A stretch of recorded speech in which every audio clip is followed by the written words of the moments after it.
Selamat pagi Bapak Ibu sekalian yang dikasihi Tuhan. Hari ini kita akan melanjutkan untuk eksposisi kita dari Matius pasal 6 ayat yang ke-10a. Pada waktu yang lalu Pak Kia sudah membahas mengenai dikuduskanlah namamu, maka hari ini kita masuk ke dalam petisi yang kedua. Ayat yang ke-10a, datanglah kerajaanmu. Nah, mari kita berdoa bersama, minta pimpinan Roh Kudus menyertai kita. Bapa kami di dalam kerajaan sorga, kami datang kepada Tuhan. Berterima kasih untuk anugerah Kristus yang memanggil setiap umat Tuhan. Datang beribadah kepada Tuhan. Menikmati hadirat Tuhan. Menikmati persekutuan satu terhadap yang lain. Dan kami tahu bahwa ini adalah berkat kasih karunia Allah yang diberikan hanya di dalam Kristus bagi gereja Tuhan. Karena itu kami datang kepada Tuhan. Biarlah hari ini Engkau menyatakan kehadiran-Mu yang khusus melalui pemberitaan firman. Berkati kami semua dengan kehadiran Kristus yang khusus itu. Dan beri kami menikmati Tuhan. Dan lebih daripada itu, beri kami iman untuk mengimani kehendak Tuhan. Dan melakukan apa yang menjadi kehendak-Mu melalui pengertian akan firman Kristus. Terima kasih Bapa di sorga, kami serahkan waktu ini lagi ke dalam tangan pengasihan Tuhan. Hadir, pimpin dan sertai kami di dalam pemberitaan firman pagi ini. Dalam nama Yesus Kristus Tuhan kami berdoa. Amin. Mari kita membaca Matius pasal 6 ayat 10a, kita baca sama-sama. Ayat ini sangat singkat dan sangat mudah untuk kita hafalkan. Dua, ya, datanglah kerajaanmu. Ayat 10a saja. Kita ulangi sekali lagi, dua, ya, datanglah kerajaanmu. Bapak Ibu yang dikasihi oleh Tuhan Yesus Kristus, setelah petisi yang pertama di dalam doa Bapa kami dikuduskanlah namamu, maka diikuti dengan petisi kedua yaitu datanglah kerajaanmu. Dikuduskanlah namamu berbicara mengenai pengenalan kita kepada Allah. Ini adalah sesuatu yang sudah dijelaskan di minggu yang lalu. Dan ketika kita mengenal Allah yang sejati di dalam Kristus, maka itu pasti membawa kita sebagai orang percaya untuk berdoa dan bekerja demi kemajuan kerajaan Allah yang berkelanjutan di muka bumi ini. Nah, itu yang kemudian kita bisa lihat di dalam ayat 10a dengan doa, datanglah kerajaanmu. Orang percaya berdoa untuk kemajuan kerajaan Allah berkelanjutan di bumi ini dan kemudian menantikan kedatangan kesempurnaan daripada kerajaan Allah di akhir zaman. Kita percaya bahwa ketika mempelajari mengenai kedatangan kerajaan Allah, Pak Tama sudah sempat jelaskan di dalam pertemuan sebelumnya. Kerajaan Allah itu datang bukan karena perbuatan manusia, tetapi kedatangan kerajaan Allah adalah perbuatan Allah semata. Allah yang menghadirkan kerajaannya di tengah-tengah dunia ini. Nah, apa artinya datanglah kerajaan? Prinsip-prinsip hidup orang Kristen manakah yang saudara dan saya bisa pelajari daripada petisi kedua ini, datanglah kerajaan. Ada sekitar 5 poin yang akan kita pelajari bersama-sama di dalam teks ini. Prinsip hidup Kristen berdasarkan doa petisi kedua ini, datanglah kerajaanmu. Pertama, kalimat ini adalah kalimat yang berarti orang percaya atau gereja Tuhan berdoa agar pemerintahan Kristus semakin nyata di seluruh bumi. Pemerintahan Kristus semakin nyata di seluruh bumi. Kerajaan Allah sebenarnya secara prinsip di zaman ini adalah mengacu kepada kehadiran dan pemerintahan Kristus di dalam hati dan kehidupan orang percaya atau gereja. Maka pertanyaannya, apakah kerajaan Allah sudah hadir? Jawabnya ya, kerajaan Allah sudah hadir. Dalam bentuk seperti apa kerajaan Allah itu? Kerajaan Allah itu hadir saat ini di dalam bentuk Kristus yang memerintah di dalam hati dan kehidupan orang-orang percaya, gereja Tuhan. Tapi kerajaan ini saudara adalah kerajaan yang belum mencapai titik kesempurnaan atau kepenuhan kemuliaannya di masa sekarang.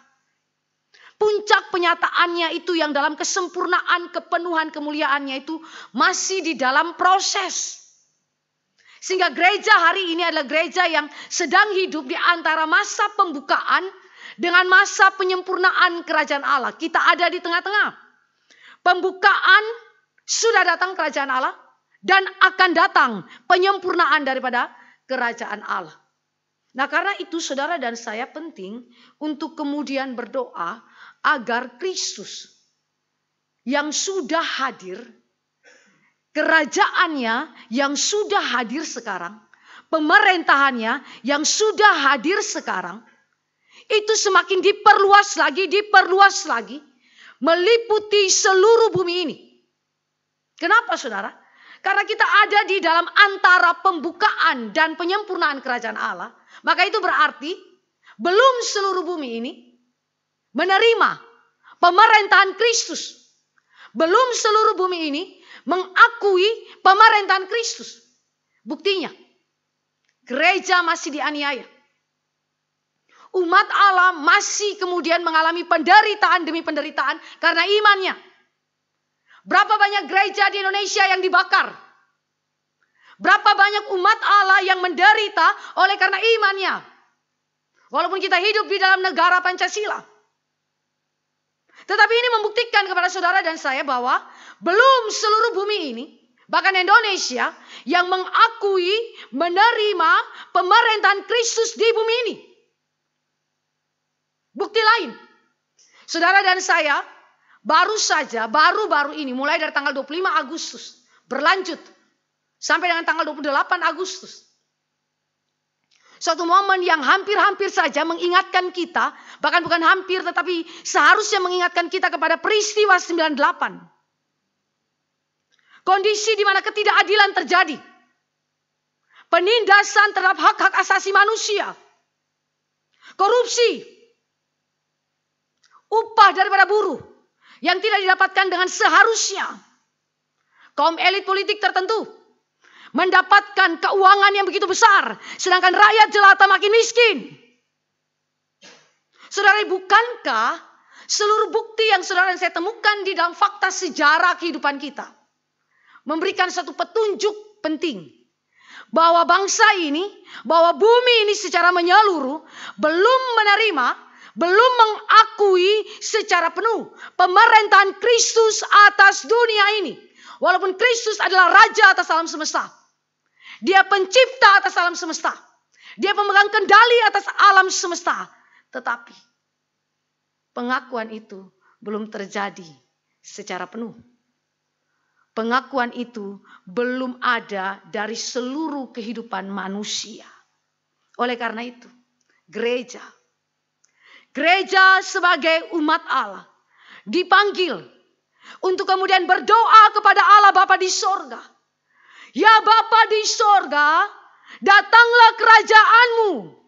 Yang berarti Bapa, perintahlah bumi ini. Bapa, hadirkanlah kekuasaanmu atas seluruh bumi.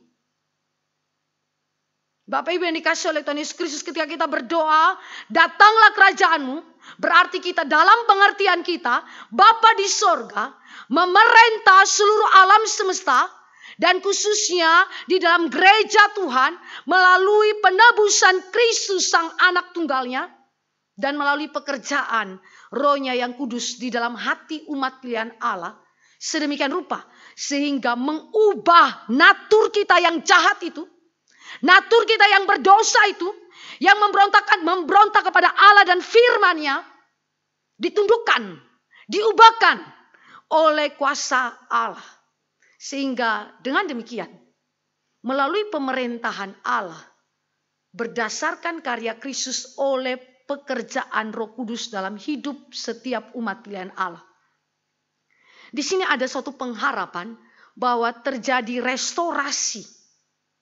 Restorasi yang terjadi secara sejati. Restorasi yang bukan hasil buatan manusia yang sementara. Tetapi restorasi yang sejati dan kekal dalam diri individu-individu yang diubahkan oleh pekerjaan Roh Allah berdasarkan karya Kristus oleh keputusan kehendak Bapa di sorga.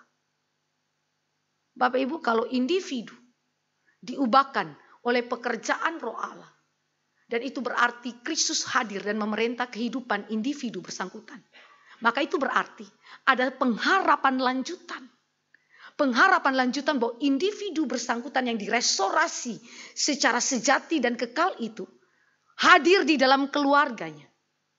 mempengaruhi kehidupan keluarganya, hadir di dalam kehidupan masyarakat, mempengaruhi bidang-bidang hidup masyarakat, sosial, politik, ekonomi, baik dalam skala nasional, internasional. Individu-individu ini hadir dalam seluruh bidang kehidupan itu, dan kemudian individu yang direstorasi akan oleh anugerah Tuhan merestorasi keluarga, merestorasi masyarakat, merestorasi dunia ini. Maka ketika saudara dan saya berdoa, datanglah kerajaanmu, itu berarti saudara bukan saja berbicara mengenai pemerintahan Allah di dalam hati orang percaya, tetapi juga mengharapkan restorasi sejati dan kekal terjadi dalam kehidupan, mulai dari individu, keluarga, masyarakat, dalam skala nasional maupun internasional. Bapak Ibu, ini adalah sesuatu isu yang begitu penting. Karena engkau dan saya hadir di dalam dunia ini, zaman kini, saat ini, saudara bukan saja mendengar deru perang yang ada di wilayah sekitaran Indonesia dengan keadaan demo yang terjadi belakangan ini, bahkan yang berulang kali. Tetapi saudara juga lihat bahwa keadaan deru perang yang ada di dunia internasional. Lalu apa peran gereja di dalamnya? Salah satu peran gereja adalah berdoa agar kerajaan Allah itu datang ke dalam dunia. Pemerintahan Allah datang ke dalam dunia. Dan pemerintahan Allah yang sudah datang, itu merestorasi kita. Mulai dari individu-individu berkembang kepada keluarga, masyarakat dalam dunia nasional maupun internasional. Bapak Ibu, ini adalah suatu penghiburan yang Tuhan Allah berikan kepada gereja. Tentu kita tidak kemudian secara ekstrim menekankan bahwa kalau begitu kita berdoa saja dan kemudian kita tidak melakukan sesuatu untuk memberikan pembaharuan atau perubahan yang secara konkret bisa terjadi di dalam lingkungan kerja, lingkungan keluarga, lingkungan masyarakat kita. Tentu tidak. Tadi saya sudah katakan bahwa orang percaya dipanggil untuk berdoa dan bekerja. Maka setiap individu yang dimana Kristus memerintah dalam hatinya, setiap individu yang dimana kekudusan Tritunggal hadir dalam kehidupannya, dia akan resah sekali. Dia tidak akan pernah membiarkan dosa terus berkembang biak di dalam kehidupan, bukan saja personal, tetapi komunitas yang ada di sekeliling dia. Karena itu seharusnya individu-individu yang sudah percaya kepada Tuhan Yesus, ketika dia ada sebagai pejabat politik, ketika dia menduduki suatu jabatan-jabatan penting di dalam ranah publik, saudara bertanggung jawab untuk apa? Untuk berdoa dan bekerja agar pemerintahan Kristus terjadi di sana. Restorasi itu terjadi di sana. Di sini saudara dan saya bisa melihat bahwa orang Kristen itu punya satu pengharapan untuk sungguh-sungguh melihat keadaan yang chaos, baik dalam keluarga, dalam pekerjaan, dalam pelayanan gerejawi ataupun di dalam bangsa dan negara. Kita punya pengharapan. Mengapa saudara? Karena sekali lagi, ketika pemerintahan Kristus hadir, maka di situ ada restorasi yang dia kerjakan. Kadang-kadang pertanyaan kita terkait dengan apakah terjadinya konflik dalam rumah tangga, suami istri, orang tua anak, anak dengan anak, menantu mertua. Apakah pergumulan yang sedemikian ini punya pengharapan untuk terjadi restorasi? Ketika kita berdoa dengan datanglah kerajaan-Mu ya Tuhan, maka itu berarti kita mengatakan, Tuhan, kami percaya ada pengharapan. Kami percaya ada restorasi. Ketika kita berhadapan dengan pekerjaan yang kemudian memberikan upah yang tidak adil, ketika kita berhadapan dengan keadaan sistem yang tidak sesuai dengan hukum yang berjalan di dalam pendidikan, ketika saudara berhadapan dengan pemimpin gereja yang mungkin ambisius dan kemudian mengambil uang gereja, mengambil uang pelayanan, melakukan tindakan-tindakan ketidakadilan dalam gereja, korupsi, yang tadi saya katakan penindasan HAM dan seterusnya. Pertanyaannya, mungkinkah terjadi restorasi yang sejati? Alkitab bilang mungkin. Tetapi kemungkinan itu bukan dimulai dengan struktur, rombak struktur. Bukan. Karena ketika Kristus datang ke dalam dunia, Kristus ketika melakukan restorasi bukan dengan merombak struktur daripada kerajaan kekaisaran Romawi yang korup itu. Tetapi apa yang dilakukan oleh Kristus? Kristus mengubah hati manusia yang bejat itu, yang jahat itu, menundukkan mereka dengan kuasa Roh Kudus dan membawa mereka kepada restorasi yang sejati. Dan bukankah dengan cara demikian, maka saudara lihat bahwa melalui itu ada orang-orang Romawi yang dimenangkan, dan melalui individu-individu yang dimenangkan itu, justru kekaisaran Romawi mengenal Allah. Dan kemudian kekaisaran Romawi mulai perlahan-lahan diubahkan. Dari struktur yang korup, pelan-pelan mulai bersesuaian dengan firman. Saudara bisa lihat itu di dalam misalnya pemerintahan daripada Konstantinopel, raja daripada kekaisaran Romawi. Apa yang saya mau katakan dengan mengangkat isu-isu sejarah ini, Bapak Ibu? Sekali lagi, doa tentang datanglah kerajaanmu itu bukan soal doa personal saja, tetapi ini adalah doa yang bersifat komunal, yang bahkan melewati batas-batas gereja, menjangkau kepada masyarakat. Karena Allah tidak saja memerintah gereja, tetapi Allah memerintah alam semesta. Kerajaan Allah bukan saja melingkupi gereja, tapi kerajaan Allah melingkupi sorga dan bumi. Karena itu saudara yang dikasih oleh Tuhan Yesus Kristus, ketika kita berdoa, datanglah kerajaanmu. Ingat, saudara meminta Tuhan hadirkan pemerintahanmu. Dan ketika dia hadir menyertai saudara, dia mengubahkan kita. Dan oleh restorasi yang dia kerjakan secara individual, itu juga mempengaruhi komunitas kita. Maka di sini saudara dan saya lihat, dengan cara kerja yang demikian, makin hari kehadiran Kristus, pemerintahan Kristus itu mulai menyebar ke seluruh bumi. Mulai perlahan menyebar dan menguasai seluruh bumi sampai kapan? Sampai Kristus datang kembali di akhir zaman dan menyempurnakannya. Nah, ini adalah sesuatu yang begitu penting sekali, sehingga berdoa agar pemerintahan Kristus semakin nyata di seluruh bumi adalah sesuatu yang penting bagi gereja. Sehingga gereja tidak saja dipanggil untuk berdoa apa yang menjadi pergumulan pribadi kita, pergumulan gereja lokal kita, tapi juga pergumulan masyarakat dan dunia. Mengapa? Karena pemerintahan Kristus harus nyata di seluruh bumi. Kedua, ketika kita berdoa datanglah kerajaanmu, itu berarti kita berdoa untuk Tuhan menaklukkan diri kita di bawah kehendak Allah yang berdaulat. Datanglah kerajaanmu berarti menaklukkan diri di bawah kehendak Allah yang berdaulat. Semakin hari, semakin kehadiran Kristus, pemerintahan Kristus dinyatakan di bumi ini sampai kepada penyempurnaannya di akhir zaman. Itu berarti orang percaya dipanggil untuk juga semakin hari hidup menyerupai Kristus, hidup taat kepada firman Allah, hidup hormat kepada Allah melalui setiap perbuatan baik yang dia lakukan tiap-tiap waktu dalam kehidupannya. Bapak Ibu, ini adalah sesuatu panggilan yang kita tidak bisa katakan itu sebagai panggilan opsional. Saudara nggak bisa pilih, hari ini saya nggak taat Tuhan, besok saya taat Tuhan. Hari ini saya hormat Tuhan, besok saya nggak hormat Tuhan. Hari ini saya buat baik demi nama Kristus, demi kemuliaan Kristus, besok tidak. Itu bukan opsional, saudara. Tapi ketika saudara sekali lagi mulai berdoa dengan pemerintahan Kristus semakin nyata di bumi ini, itu berarti di saat yang sama gereja dipanggil untuk menyerupai Kristus. Gereja punya tanggung jawab untuk menyatakan siapa Kristus kepada dunia. Gereja punya tanggung jawab untuk menyatakan karakter-karakter Kristus di dalam dunia. Karena dunia belum melihat Kristus, dunia belum mengenal Kristus, maka bagaimana dunia bisa kenal Kristus? Saudara ingat, itu melalui kita. Gereja secara individu maupun secara organisasi. Saudara dan saya dipanggil untuk menyerupai Kristus. Nyatakan apa yang menjadi karakter-karakter Kristus dalam hidup kita. Tentu karakter Kristus itu banyak sekali. Kasih, keadilan, kebenaran, kemurahan hati, dan banyak lagi yang lain.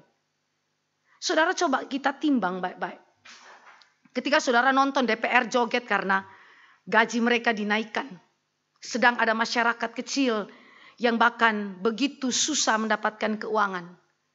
guru yang bahkan untuk tiap hari gajinya itu tidak sampai, atau setiap bulan itu tidak sampai 500.000. Saudara, ketika saudara melihat fakta ini, lalu kita berjumpa dengan ternyata ada orang-orang Kristen yang menikmati apa yang kita katakan sebagai tadi joget di DPR. Kalau saudara ketemu ada orang Kristen yang juga joget yang sedemikian di sana dan bersukaria untuk hal-hal yang secara tidak adil terjadi dalam masyarakat ini, apa yang menjadi perasaan saudara? Tentu saudara marah, bukan? Kita pasti marah. Kalau saudara nggak marah, saudara itu ada something wrong dengan diri kita. Saudara pasti marah dan saudara akan kemudian berdoa agar Tuhan itu, paling tidak kita berdoa kalau Tuhan nggak mematikan mereka, paling tidak Tuhan cabut mereka dari jabatan bersangkutan. Itu adalah suatu kemarahan. Mengapa? Karena kita kecewa bukan saja kepada mereka yang bukan Kristen, tetapi secara khusus kepada mereka yang Kristen. Kok bisa menikmati sesuatu yang dari ketidakadilan? Kalau saudara lihat fakta yang demikian, maka pertanyaannya adalah, di mana kesaksian orang Kristen? Ketika kita berdoa, datanglah kerajaanmu, pemerintahan Kristus terjadi, tapi lihat hidup daripada orang Kristen. Apakah orang Kristen menyerupai Kristus? Apakah orang Kristen menegakkan keadilan, kebenaran, kasih, kemurahan hati, dan seterusnya? Atau sebaliknya, orang Kristen menikmati dosa. Karena dosa itu begitu memuaskan. Dosa itu begitu memikat. Dosa itu begitu menyenangkan untuk dinikmati. Maka menaklukkan diri di bawah kehendak Allah yang berdaulat adalah sekali lagi memanggil gereja untuk menyerupai Kristus, menyatakan karakter-karakter Kristus dengan taat kepada hukum. Lakukan kebaikan, hormati nama Tuhan. Ketika saya membaca suatu berita tentang seorang CEO di negara yang lain, ketika terjadi suatu krisis, apa yang dia lakukan? Dia potong semua tunjangannya dia yang seharusnya dia dapatkan. Gajinya itu dia potong dan seterusnya. Karena dia melihat situasi krisis di mana orang-orang yang dipimpinnya itu berhadapan dengan situasi yang sukar. Saudara, ini orang yang bukan Kristen. Tapi dia bisa melakukan sesuatu yang tampaknya Kristen sekali. Lalu bagaimana dengan orang Kristen? Seringkali kita melakukan yang sebaliknya. Sehingga keserupaan dengan Kristus itu menjadi kabur. Menjadi tidak nampak lagi. Sehingga orang sulit untuk melihat pemerintahan Kristus di dalam kehidupan orang Kristen. Maka doa datanglah kerajaanmu berarti doa minta Tuhan supaya kita dimampukan menaklukkan diri di bawah kehendak Allah yang berdaulat. William Hendriksen itu mengatakan bahwa ketika saudara dan saya belajar menaklukkan diri di bawah kehendak Allah yang berdaulat, itu berarti kita menyatakan komitmen pada jalan salib atau penderitaan. Sinclair Ferguson juga mengatakan hal yang sama. Menaklukkan diri kepada kehendak Allah yang berdaulat berarti menyatakan komitmen pada jalan salib atau penderitaan. Karena keserupaan dengan Kristus, dengan karakter-karakter Kristus, taat kepada Allah, hormat kepada Allah melalui perbuatan baik kita tidak mungkin tanpa komitmen pada jalan salib. Ketika saudara ambil keputusan untuk taat Allah, hormat kepada Allah dengan melakukan apa yang benar di tengah-tengah masyarakat yang membenci kebenaran, maka di situ ada salib. Ada pengorbanan yang saudara dan saya harus kerjakan. Ada penyangkalan diri demi kehendak Allah yang terlaksana dan kita bersedia pikul salib.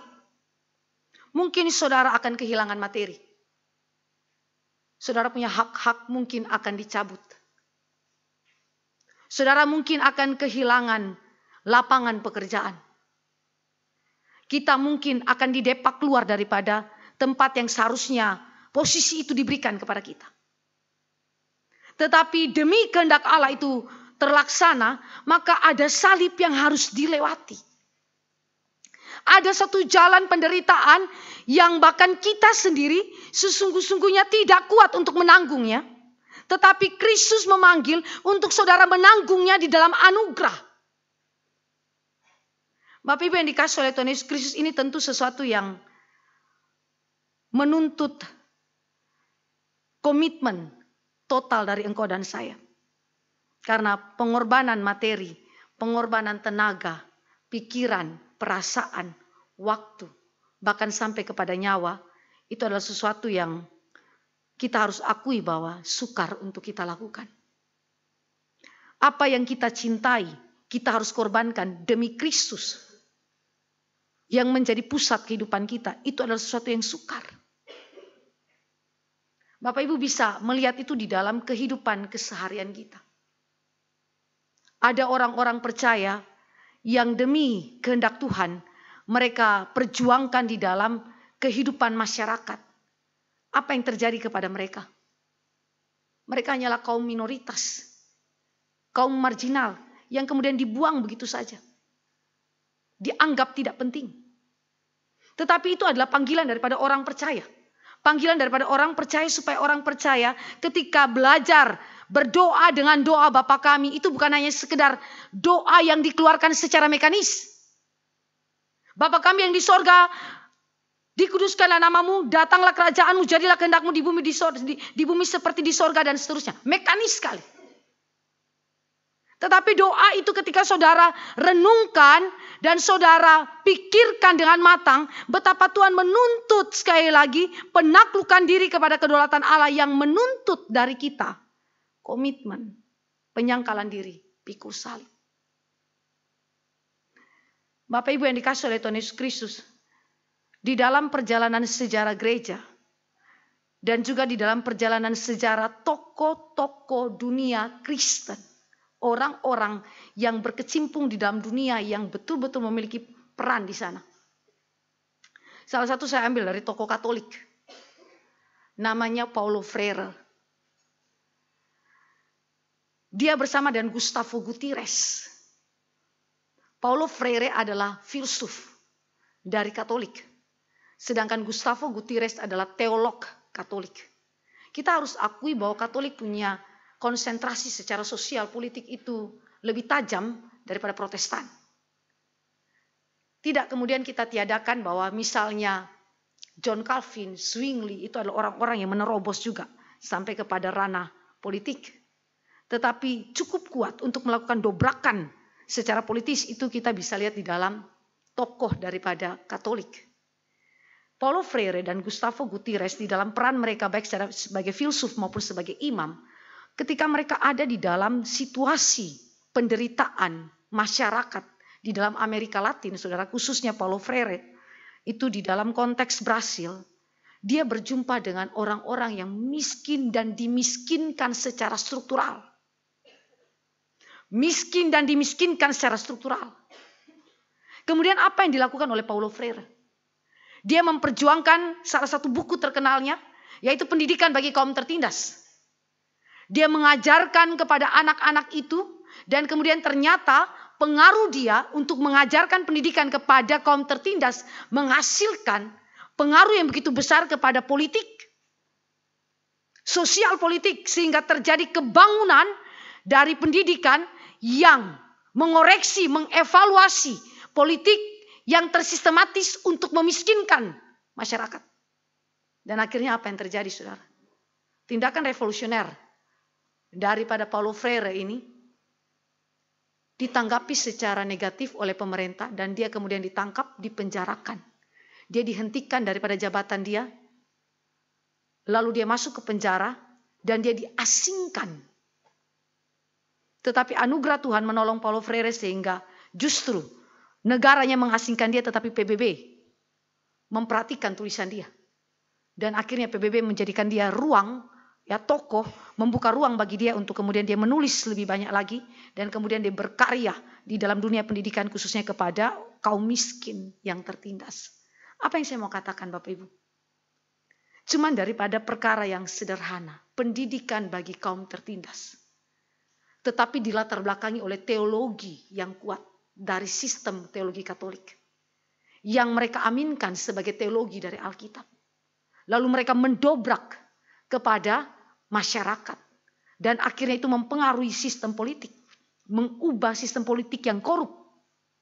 Dan kemudian pelan-pelan berubah lebih baik. Walaupun itu melewati situasi yang penuh pengorbanan. Ada air mata di sana. Ada korban ditangkap, dipenjarakan. Apakah mungkin itu bisa terjadi pada kita yang hari ini hidup di dalam abad yang berbeda dari Paulo Freire dan juga Gustavo Gutierrez? Sangat mungkin. Saudara bisa mendobrak itu melalui hal yang sederhana, pendidikan. Dan saudara tahu apa yang dilakukan oleh pendiri daripada sekolah minggu, Robert Rick. Dia mulai dengan mengajar anak sekolah minggu yang miskin itu, yang gak ada papanya itu, yang gak tahu baca, yang setiap hari minggu kerjanya itu hanya begadang saja dengan keadaan yang liar sekali. Lalu kemudian mereka mengerjakan pekerjaan-pekerjaan yang tidak berguna. Mabuk-mabukan, ini anak-anak remaja. Hidup dalam kenakalan, pencurian. Tapi Robert Rick, yang adalah seorang pendiri daripada sekolah minggu, dari mengajar dengan jumlah anak yang sedikit itu, kemudian berkembang pesat dan mempengaruhi dunia. Sekolah minggu hari ini adalah sekolah minggu yang mempengaruhi seluruh dunia dari permulaan yang begitu kecil sekali. Tapi saudara tahu ketika Robert mulai membangun sekolah minggu, apa yang dikorbankan dari dirinya? Keuangan, dia harus korban. Apalagi dia harus melawan sistem gereja yang tidak peduli kepada pengajaran anak-anak. Dia harus menerobos sistem pemerintahan yang tidak memberikan ruang belajar, ruang pendidikan bagi anak-anak yang miskin. Apa yang saya mau katakan di sini? Ketika Tuhan membawa engkau dan saya mengerti tentang kehendak Allah dan memimpin kita untuk menaklukkan diri kepada kehendak Allah, di situ ada jalan salib. Kita nggak bisa jalan salib itu cuman urusan pelayanan gerejawi, saudara. Terlalu sempit untuk kita melihat pikul salib, sangkal diri hanya dalam urusan-urusan pelayanan gerejawi. Mengapa tadi saya angkat dua contoh? Yang satunya berkaitan dengan sosial politik di luar gereja.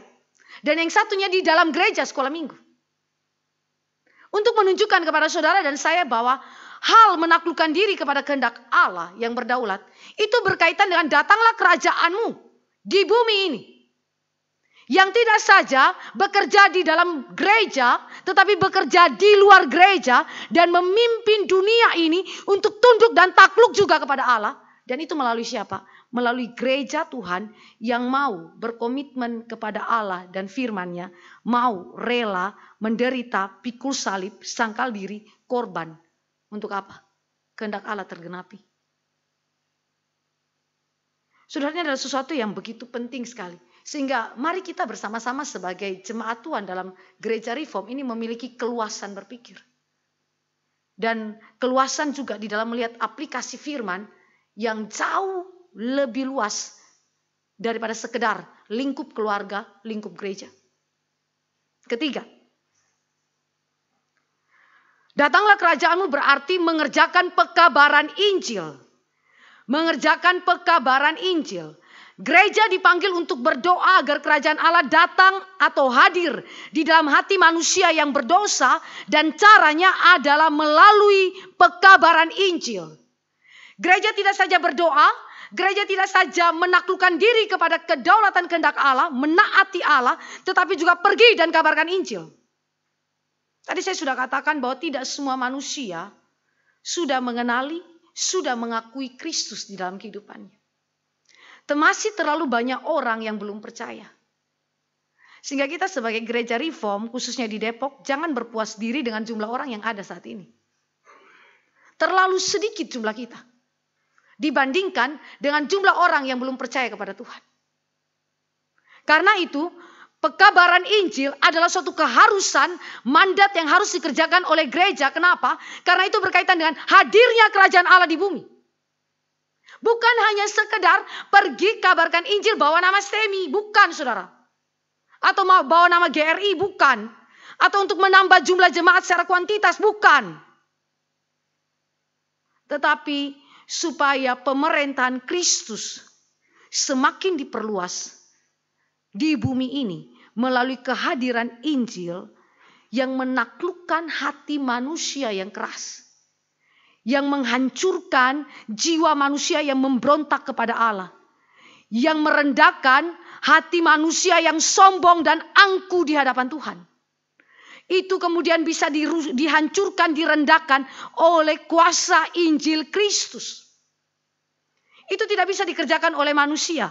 Sehebat apapun seorang pengkhotbah di dalam keahlian retorikanya, itu tidak dapat dilakukan oleh manusia kecuali oleh kuasa Injil dan Roh yang bekerja mengubah jiwa manusia.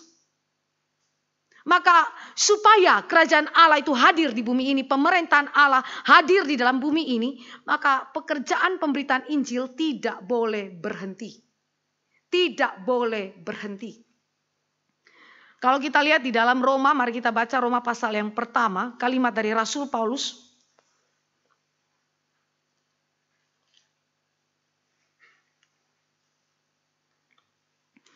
Ayat 16 dan ayat yang ke-17, Roma 1 ayat 16 dan ayat 17. Di situ dikatakan, sebab aku mempunyai keyakinan yang kokoh dalam Injil, karena Injil adalah kekuatan Allah yang menyelamatkan setiap orang yang percaya, pertama-tama orang Yahudi tetapi juga orang Yunani. Sebab di dalamnya nyata kebenaran Allah yang bertolak dari iman dan memimpin kepada iman, seperti ada tertulis, orang benar akan hidup oleh iman. Saudara, ini adalah sesuatu pengakuan Rasul Paulus karena dia telah diperintah oleh Kristus, telah menerima Kristus dalam jiwanya. Dia menundukkan dirinya di bawah kedaulatan kehendak Allah, maka dia tidak pernah berhenti memberitakan Injil. Injil adalah kekuatan Allah yang menyelamatkan, dan Paulus berhutang Injil. Berhutang Injil. Dia tahu bahwa satu-satunya yang membawa manusia untuk menerima, mengakui kekuasaan Kristus di tengah-tengah dunia ini adalah Injil. Injil. Kekuatan Allah. Saudara, kata kekuatan itu berulang-ulang kami pernah katakan di mimbar ini, kata kekuatan itu dunamais. Yang kalau kita tarik turunannya itu berarti dinamit, bom. Yang menggambarkan satu kekuatan yang begitu besar dan ketika itu meledak, bisa menghancurkan gedung-gedung yang besar, bisa menghancurkan gunung dengan kekuatan batu yang terbesar. Dinamit itu bisa menghancurkannya. Dan itu menggambarkan bahwa tindakan Allah yang menghancurkan hati manusia yang keras. Menundukkan jiwa manusia yang sombong. Menyelamatkan mereka yang berada dalam dosa. Menarik mereka keluar daripada neraka. Itu bukan dikerjakan oleh manusia tetapi oleh Allah saja. Maka di sini saudara dan saya sebagai gereja ketika berdoa, datanglah kerajaanmu, berarti kita dipanggil untuk melakukan pekabaran Injil. Bapak Ibu, gereja GRI adalah gereja yang cukup giat dengan berbagai macam kegiatan pekabaran Injil. Baik itu pekabaran Injil secara individu maupun secara massal.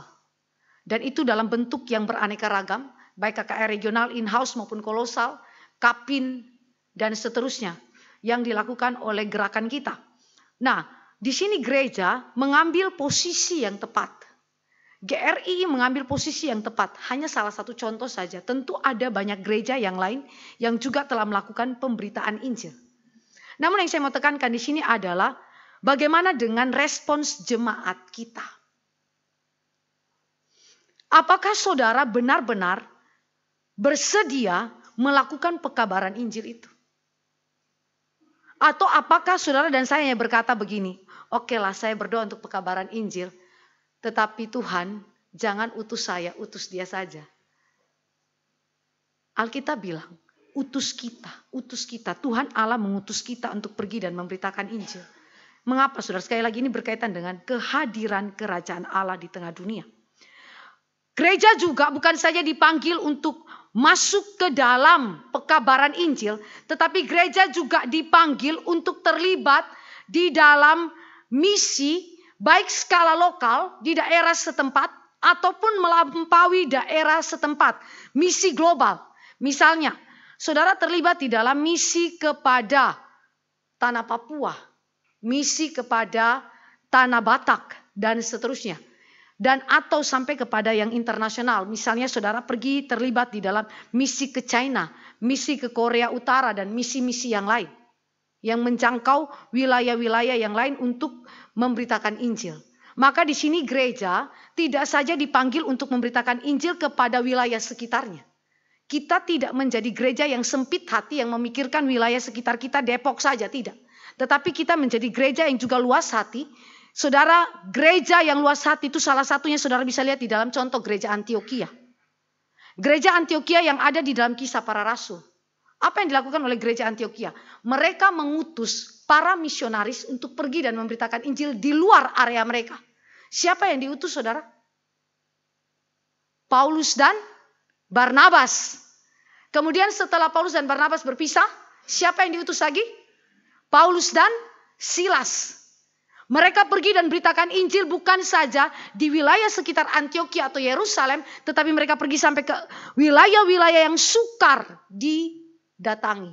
Asia Kecil, kemudian kepada Makedonia dan banyak lagi yang lain. Apa yang saya mau katakan di sini? Gereja dari sejak awal punya misi, bukan cuma misi lokal, tetapi misi global. Dan itu terimplikasi di dalam kalimat daripada Tuhan Yesus, supaya mereka, para murid pergi dan beritakan Injil mulai dari Yerusalem, Samaria, Yudea, dan sampai ke ujung-ujung bumi. Ini adalah suatu perintah yang harus saudara dan saya kerjakan. Dan panggilan ini adalah panggilan yang harus dikerjakan. Maka gereja dalam hal ini tidak boleh berdiam diri ketika saudara dan saya melihat. Misalnya di dalam lingkungan kita, di sekitar kita. Banyak orang yang masih belum percaya, lantas gereja berpangku tangan dan tidak menginjili mereka. Kita berkewajiban. Bahkan saudara boleh ajak orang-orang yang seperti transgender, pelacur, germo, homoseks, orang-orang yang kelihatannya marginal, sampah masyarakat. Bukan saja yang non-Kristen, tetapi yang juga sampah masyarakat. Saudara boleh memberitakan Injil kepadanya dan kemudian membawa mereka kembali kepada Kristus. Beberapa waktu yang lalu ketika ada kesempatan saya berbicara dengan seseorang yang punya relasi dengan seorang laki-laki yang homoseks. Kemudian dia mengatakan bagaimana sikapnya kepada orang yang homoseks ini. Saya katakan bahwa homoseks itu adalah salah satu dosa yang bisa diampuni. Itu bukan dosa yang tidak bisa diampuni. Satu-satunya dosa yang tidak bisa diampuni adalah menghujat Roh Kudus. Jadi apa yang saya lakukan kepada orang yang homoseks ini, Bu Grace? Saya bilang kalau ada kesempatan bicara sama dia, supaya dia mau dilayani oleh hamba Tuhan. Tetapi ketika saya katakan ini, saya bilang kepada orang bersangkutan yang menjadi mediator ini, saya bilang bahwa ketika hamba Tuhan melayani seorang homoseks, saya sendiri diperingati oleh seorang dokter. Dia bilang, Bu Grace, kalau ibu melayani homoseks, ibu nggak boleh layani sendiri. Ibu harus hadir, harus bersama-sama hadirkan saksi. Tidak boleh sendiri. Jadi saya bilang, sampaikan kepada pihak homoseks itu, bahwa kalau dia datang, mau dilayani oleh kami sebagai hamba Tuhan, kasih tahu dia bahwa pasti ada saksi yang kami hadirkan. Dan saksi itu kami pilih dari orang yang dewasa secara rohani yang terbukti kehidupan rohaninya di dalam gereja. Nah, apa yang saya mau katakan kepada saudara? Keterlibatan gereja dalam misi adalah juga memperhatikan mereka yang merupakan sampah masyarakat. Orang-orang yang terabaikan. Mereka pun punya kesempatan untuk mendengarkan pemberitaan Injil. Kristus, Sang Anak Allah datang beritakan Injil bahkan kepada pelacur. Karena itu sekali lagi, ketika berdoa datanglah kerajaanmu, berarti mengerjakan pekabaran Injil, terlibat dalam misi lokal dan misi global. Dan juga itu berarti gereja dipanggil untuk mendukung badan-badan misi yang melayani secara lokal dan internasional. Gereja wajib mendukung. Saudara, GRI adalah salah satu gereja yang mendukung lembaga-lembaga misi. Tentu kita tidak perlu sebutkan lembaga misi mana. Tetapi secara sinodal itu didukung lembaga-lembaga misi itu. Satu kali kami pulang ke Kupang kemarin, di dalam pernikahan daripada adik bungsunya Pak Tama, kami ketemu dengan sepupu kami yang datang dari Amerika, lalu kami makan bersama. Di dalam makan bersama itu ada satu orang ibu yang bercakap-cakap, entah kenapa mereka taruh pas di depan kami. Jadi Pak Tama, saya, kami pas di depan ibu itu. Lalu percakapan pertama tuh kayak percakapan perkenalan biasa. Lambat laun kami bercakap-cakap lebih dalam. Lalu saya tanya, ibu ini siapa? Lalu dia kasih tahu siapa dia. Kenapa kok bisa punya relasi dengan keluarga kami? Setelah itu dia menjelaskan, lalu dia kasih tahu, saya guru misi.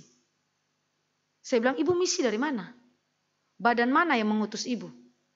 Lalu dia kasih tahu lembaganya, dan kemudian lembaga itu punya anak cabangnya, namanya apa.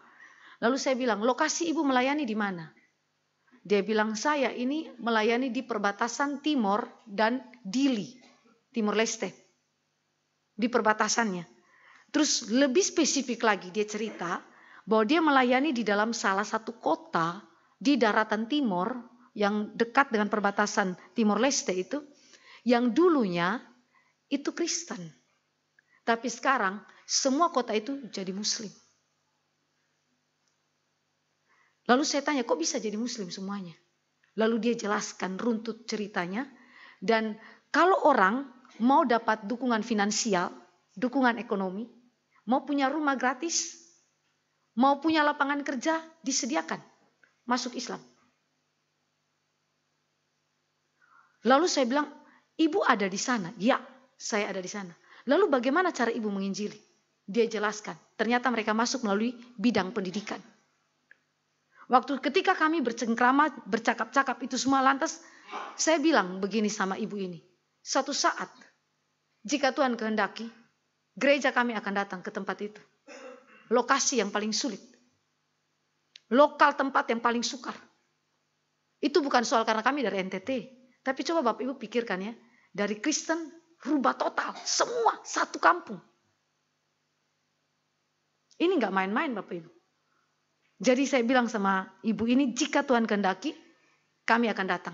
Kami undang dia ikut di konvensi Injil Indonesia yang nanti konvensi Injil internasional. Ya.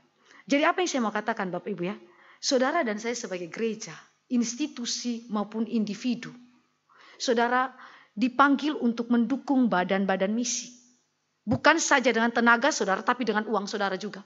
Dengan doa saudara. Mendukung badan-badan misi ini. Karena apa? Mereka ada di wilayah-wilayah yang paling sulit.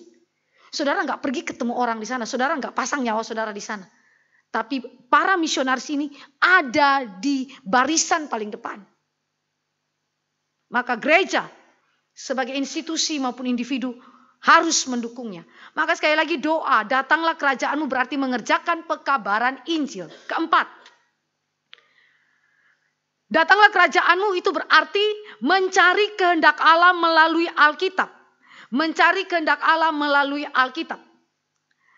Gereja meminta di dalam hal ini Roh Kudus memimpin gereja melalui firman Tuhan. Sehingga gereja dimampukan untuk taat dan semakin taat kepada kehendak Allah dalam menjalankan kebenaran, keadilan di tengah-tengah dunia. Saudara, ini adalah sesuatu permintaan yang penting. Karena tanpa pimpinan roh dan firman, gereja tidak mungkin berjalan di dalam kebenaran dan keadilan.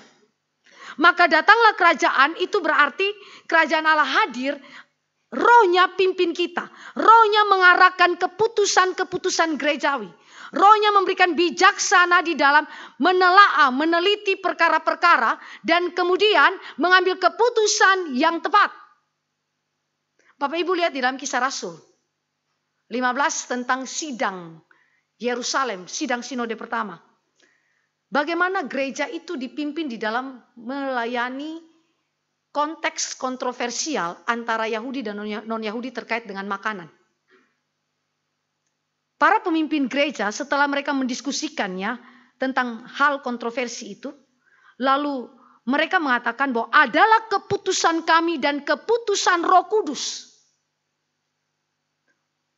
Apa yang harus dilaksanakan oleh gereja. Kemudian Paulus dan Silas membawa hasil keputusan itu disebarkan kepada gereja-gereja lokal. Yang mau menunjukkan kepada kita bahwa gereja bisa berjalan sesuai dengan kehendak Allah. Kebijakan-kebijakannya di dalam gereja bersangkutan bisa berjalan sesuai dengan kehendak Allah jika ada firman, ada roh yang memimpin. Bukan saja para pejabat gereja tetapi juga jemaat Tuhan. Ini sesuatu yang penting. Kalau tanpa roh dan firman sekali lagi gereja menyimpang. Kemarin waktu kami pulang, kami gereja hari Minggunya itu tadinya mau balas gereja. Orang Kupang punya istilah itu setelah pernikahan biasa ada balas gereja. Ternyata adik kami ini menentukan untuk minggu yang akan datang saja balas gereja. Lalu kami pikir kalau begitu kami ke MRI. Ternyata waktu kami mau ke MRI, kami punya sepupu yang tadi saya katakan memperkenalkan guru misi tersebut, anaknya itu dibaptis. Lantas kami pergilah ke Gemit di salah satu cabang. Kami tidak tahu bahwa pendeta yang berkhotbah itu adalah pendeta yang pernah jumpa saya 10 tahun yang lampau. Waktu dia berkhotbah, tiba-tiba sebelum dia berkhotbah, tiba-tiba dia sambut kami dari atas mimbar. Terima kasih Pak Tama, Pendeta Tama dan Ibu Grace sudah hadir di dalam kebaktian kami. Saya pikir ini Ibu Pendeta siapa? Kemarin saya baru ikut YouTube-nya katanya begitu. Jadi rupanya kita punya pelayanan online Bapak Ibu, pendeta-pendeta pun dengar. Ya, khususnya wilayah timur ke sana. Nah, setelah selesai kami bercakap-cakap dengan pendeta ini, lalu saya tanya, "Ibu siapa ya? Saya kayaknya pernah ketemu." Dia bilang, "Ibu ingat tidak, 10 tahun yang lalu Ibu datang. Saya humas Kapin Pak Tong di Kupang. Ketika saya humas, lalu saya mau presentasi dalam ibadah itu. Kemudian Ibu Pendeta ini bilang begini, Ibu jangan cuma presentasi. Ibu khotbah sekalian. Jadi on the spot ditembak khotbah. Lalu saya khotbah sudah apa yang saya ingat. Catatan saya sudah ada, ini biasa Ibu Bapak Ibu saya punya catatan kalau sudah begini. Itu berarti semua dia punya bagian-bagian penting, poin penting ada di situ. Saya khotbah on the spot saat itu, dia ingat khotbahnya. Dia bilang dari kitab Imamat Ibu khotbah. Saya ini Ibu ingatan kuat luar biasa. Habis itu dia cerita tentang perubahan keputusan secara sinodal. Dia bilang kalau dulu kami masih bisa undang orang seperti Bapak Ibu untuk khotbah. Hari ini tidak lagi. Entah kenapa. Dia pakai istilah entah kenapa. Lalu dia mulai menceritakan sedikit tentang keadaan sinode. Cuman yang saya mau katakan kepada saudara. Keputusan sinode yang tidak mau menerima pemberitaan Injil. Bahkan dari sesama orang percaya, dari sesama gereja yang berbasiskan Alkitab, yang doktrinnya tidak bertentangan, tapi di-ban, dilarang, tidak boleh. Kira-kira itu sesuai Alkitab tidak? Di sini Bapak Ibu mulai melihat, bahkan dalam keputusan sinode, untuk bersesuaian dengan kehendak Allah, itu hanya mungkin terjadi jika ada pimpinan Roh Kudus dan kehendak Tuhan. Dan firman, kalau enggak kita enggak bisa jalan sesuai dengan kehendak Tuhan. Yesus Kristus pernah berkata ketika para muridnya mengeluh, kami enggak bisa usir setan, tapi yang di sana tuh pakai nama Yesus bisa usir setan. Lalu Tuhan Yesus bilang apa? Kalau kawan jangan lawan. Tapi kita hari ini gereja antar gereja yang berbasiskan Alkitab, bahkan doktrin Calvinis sama-sama. Tetapi saudara lihat bahwa ada perbedaan dalam keputusan sinodal yang kita tahu bahwa itu tidak sesuai dengan kehendak Tuhan. Sekali lagi, gereja secara institusi, gereja secara organis, individu-individu orang percaya harus berdoa agar pimpinan Roh Kudus dan firman terjadi atas hidupnya.